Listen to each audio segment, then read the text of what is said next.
आज हमारे रानीपुर में केंद्रीय मंत्री प्रदीप जैन की उपस्थिति हुई और उन्होंने हमारे रानीपुर में जो राहुल गांधी कांग्रेस नेता ने जो हमारे यहाँ के जो मजदूरों को भेजने का जो कार्य किया, उनके घर जाके उन लोगों ने उनसे पूछा, उनका हालचाल जाना और उनसे हर प्रकार की मदद करने का आश्वासन दिया।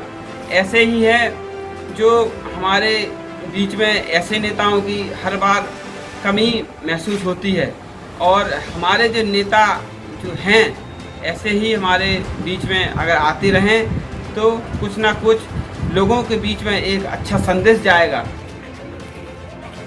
आज हमारे जो राहुल गांधी जी ने दिल्ली से जो मजदूरों को भेजा था रानीपुर, आज हमारे प्रदीप कुमार जैन पूर्व कैबिनेट मंत्री, उन्होंने उनसे जानकारी की किसी भी प्रकार से कोई समस्या, कोई दिक्कत, सारी व्यवस्थाएं पूछने के लिए और हमारे माननीय प्रदीप कुमार जैन साहब एक खौफनाक मंजर चल रहा और उससे भयावह मंजर हमारे मुल्क हिंदुस्तान में चल रहा है। और मैं ये देख रहा हूँ कि इतनी बेशर्मी से ये केंद्र की सरकार चल रही है कि अगर हम उनके मंत्रियों की बेशर्मी की बात करें तो हमारा सिर शर्म से झुक जाए। रेल मंत्री एक मजदूर जिसे 24 घंटे में अपने घर पहुंचना था 9 दिन में पहुंचता है। लोगों ने कहा कि ट्रेन भटक गई, तो आज रेलवे मंत्री का और उनके विभाग का स्पष्टीकरण आया कि हमने रूट डाइवर्ट किया। किसी भी ट्रेन के रूट डाइवर्ट करने में 2 घंटे का विलंब होता है, 3 घंटे का विलंब होता है। 1000 किलोमीटर का रूट डाइवर्ट किया और उसके बाद रेल मंत्री कह रहे कि बच्चे लेके और महिलाओं को लेके और वृद्ध लोगों को लेके ट्रेन में नहीं चले। मैं पूछना चाहता हूँ, गोयल साहब का भी परिवार है, वो अगर कहीं विपदा में फंसे हों तो क्या वो अपने बच्चे और पत्नी को छोड़ देंगे? एक मजदूर जिसकी जान पे बनी और जहाँ लेडीज खुद वर्कर है, और ऐसे में उन्हें वो हमेशा मुजफ्फरपुर का वो दृश्य याद रखना चाहिए जो किसी भी मुल्क के 135 करोड़ लोगों के दिमाग और जिस्म और मन से हट नहीं पाता होगा कि एक मृत पड़ी माँ और 2 साल का बच्चा बार बार चादर में जाके उसे जगाने का प्रयास कर रहा है। और ऐसा एक नहीं, कम से कम 1000 मजदूरों ने इस ट्रेन की लापरवाही से अपनी जान छोड़ी। स्टेशन पर पानी नहीं मिल रहा। हम ये कहते हैं कि बाकी समस्याएं केंद्र सरकार दूर नहीं कर सकती। जैन साहब एक चीज है, आपकी पार्टी में बार बार इल्जाम लगाया जाता है कि मजदूरों पे आप राजनीति करते हैं, ऐसा क्यों? मैं समझता हूँ कांग्रेस ने कभी मजदूरों पर राजनीति नहीं की। महात्मा गांधी राष्ट्रीय ग्रामीण गारंटी योजना कांग्रेस ने मजदूरों और किसानों के लिए बनाई थी, कोई राजनीति के लिए नहीं बनाई थी। जिसके आधार पर, जिसको पहले हमारे मोदी जी गाली बकते थे, आज उसी के दम पर वो अपने गांव के अंदर विकास का दम्भ भर रहे। 60 साल के अंदर जो कांग्रेस ने किया, हम कहते हैं अगर इन्होंने एक ईंट भी लगाई और ऐसे संकट के समय में ये हम पे आरोप लगा रहे। मौजूदा सरकार तो आप पे यही कह रही ना कि आप लोग राजनीति किस तरह से हम राजनीति कर रहे हैं। हमारे अध्यक्ष, चाहे प्रदेश अध्यक्ष हो, चाहे जिला अध्यक्ष हो, चाहे राष्ट्रीय अध्यक्ष हो, पहले दिन से कह रहे हैं कि इस देश में महासंकट आने वाला है और ये महासंकट आप इसे समझो तो उनकी हंसी उड़ाई गई। स्वास्थ्य मंत्री ने हंसी उड़ाई कि आप देश में खौफ पैदा कर रहे हैं। आज जो 5,000 लोग मरे हैं और 2.25 लाख करीब मरीज हैं और रुकने का नाम नहीं ले रहे, और उसके बाद इनके पदाधिकारी घोटाले कर रहे हैं। चाहे गुजरात के मुख्यमंत्री हो, चाहे हिमाचल के जिन्होंने अपने पद का इस्तीफा दिया, वो सारे लोग इसमें भी अफसर देख रहे हैं। प्रधानमंत्री जी कहते कि इसमें अफसर देखो, तो उनके पार्टी के लोग अफसर देख रहे हैं। हम लोग तो हम लोगों की हैसियत बड़े बड़े शिलाखंड पटकने की नहीं है कि हम राम सेतु के निर्माण में बड़े बड़े शिलाखंड पटके, लेकिन हम गिलहरी की तरह पूंछ में एक कंकड़ लेकर हम अपना उसमें योगदान देने जा रहे हैं। और मैं ये मानता हूँ कि जो वो 1000 बसें थी उसके पीछे कोई राजनीति नहीं थी। अगर रानीपुर के अंदर जो मजदूर आए कोई पहले से जान पहचान थी नहीं थी। हमारे अध्यक्ष जी लगातार हर व्यक्ति को किट देने जा रहे हैं। कोई इनकी गगनचुंबी अट्टालिका नहीं है, इनका छत विहीन मकान है, एक मंजिल का मकान जिसमें रहते लेकिन एक भावना है। और ऐसे में जिस बेदर्दी से, जिस बेशर्मी से, मैं समझता दो कौड़ी के लोग भी ऐसी बात नहीं बोलते जैसे ये लोग बोल रहे हैं। आज इन्हें सोचना चाहिए कि लोगों पे किट नहीं है। हम लोग पीपी किट बांट के आए, अस्पतालों में हम लोग गए तो हम लोगों को लगा, और ऐसे समय में जब पूरी दुनिया के अंदर लोग कोरोना के लिए एकजुट हैं, ऐसे में बार बार कांग्रेस को कोसना कहाँ तक उचित है।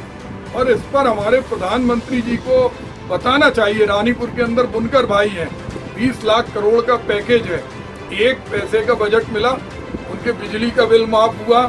उनके लिए जो कांग्रेस के शासनकाल में एक फिक्स अमाउंट थी बिजली के बिल की, वो उन्होंने की नहीं की। एक छदाम भी किसी आदमी के लिए नहीं है, केवल गुप्त दान है। वो चंद्रकांता संतति जैसा एक तिलिस्माती सीरियल आता था, वैसा 5 दिन तक निर्मला सीतारमण जो कभी डिफेंस मिनिस्टर बन जाती, कभी वित्त मंत्री बन जाती, और क्या पब्लिक के सामने देती।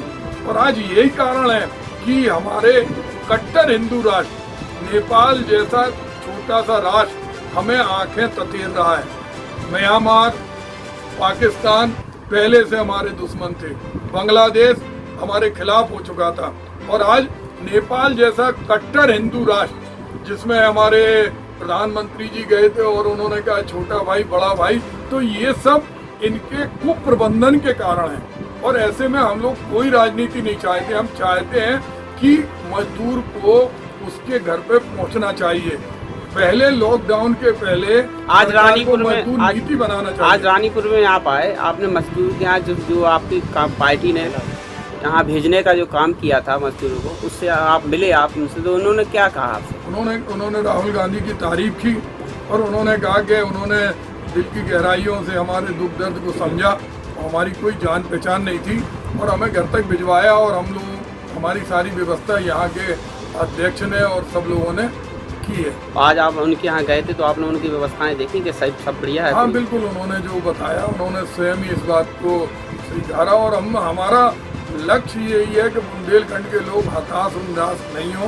और भी पार्टी आई उनसे पूछने के लिए कि आप लोग आए तो आप? क्योंकि हम लोग दलगत राजनीति के आधार पर नहीं गए थे, हम लोग तो क्योंकि रानीपुर हमारा घर है और मुझे लगा कि उनसे मिलना चाहिए, तो मैं उनके पास पूछने गया था कि उन्हें किसी तरह की, और न केवल उनके पास, हम लोगों को जहाँ मजदूर मिलते हैं अभी भी रास्ते पर हम लोगों ने जो कुछ भी बांट सकते थे गिलहरी के कंकड़ की तरह, हम लोगों ने चिरगांव में आपकी पार्टी का मजदूरों को मतलब पानी और खाना खिला रही है, तो ये कब से चल रहा है आपका? लगातार सेमरी पुल पे हमारे योगेंद्र भाई पारीछा हैं और हमारे जिलाध्यक्ष भाई भगवान दास पूरी, और इन्होंने मनीष दुबे के साथ लगातार खाने का चलाया। और हम लोगों ने हजारों मजदूरों को हम लोगों ने चप्पल पहनाने में अपना पुण्य समझा, जिनके पैर में फफूले थे और जिनको चलने में भी दिक्कत हो रही, न केवल अमरा में, पूरे जिले के अंदर भी।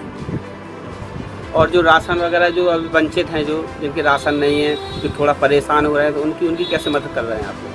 हम लोग जहाँ जहाँ हम लोगों को जानकारी मिल रही वहाँ हम लोग राशन किट पहुँचा रहे हैं। लेकिन ये सारी जिम्मेदारी सरकार की है। ये 20 लाख करोड़ का पैकेज कहाँ जा रहा? अगर 20,000 करोड़ रुपए भी खर्च करें तो पूरे मजदूरों की व्यवस्था हो जाए। सुप्रीम कोर्ट तक ने इनको डांट लगाई। अभी तक ये इनके सोशल मीडिया पे चलता था कि 85% पैसा केंद्र सरकार दे रही। इनके 2 चेहरे हैं, मुंह में राम बगल में छुरी, गिरगिट की तरह रंग बदलने वाले ये लोग हैं। इन्होंने मजदूर, इन्हें कांग्रेस को खत्म करना, ये खत्म कर दें। तो इनका नारा एक नारा रहा करता था इनका, सबका विकास सबका साथ, तो वो फिर कहाँ तक चल पाएगा इनका? फिर मैं समझता हूँ इनका एक ही नारा है वर्तमान में, सबका विनाश खुद का विकास। पूरा सब, कोई न छोटे दुकानदार न छोटे किसान। आज दुकानों का अगर ये फिक्स रेट पे बिजली का चार्ज ले लेते, नहीं ले सकते। आप बिजली नहीं दे रहे लेकिन आप फिक्स चार्ज ले रहे। छोटे उद्योग वालों से भी नहीं ले रहे। बिजली का 90,000 करोड़ किनके माफ किए? जो बड़ी बड़ी विद्युत निर्माता कंपनियां हैं उनका पुराना ड्यूज है। और मैं समझता हूँ हमारी जीडीपी जो कल ही सर्वे में आया कि जीडीपी हमारी 3 पे थी मार्च में लॉकडाउन के पहले, अब हम समझते हैं कि हमारी जीडीपी माइनस में होगी।